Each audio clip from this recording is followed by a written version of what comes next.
of time to comply with an order, thinking that you're going to make it under 3.12a, in other words, an extension of time, I can tell you now what you will be met with is a district judge saying the time for compliance has already expired.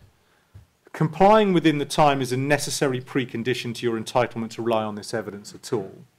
Therefore, the effect of that original order is that it's effectively a court sanction, and therefore I'm going to treat this application as an application for relief under 3.9.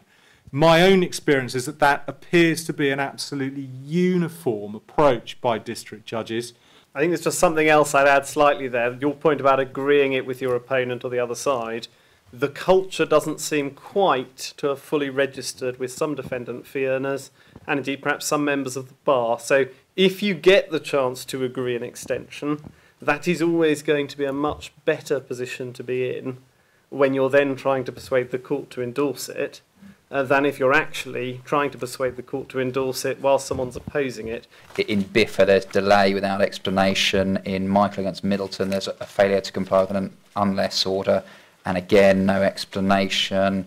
The Ravaja, similarly, there is initially no explanation, and it's only the second bite where they provide the explanation that they are allowed in.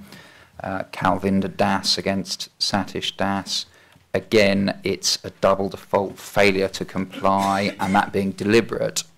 Unfortunately, so far as costs budgeting cases are, the position is quite different, and the courts have adopted the position that where even minor defaults or relatively minor defaults mean you don't get your budget, or something quite disastrous can happen to your case.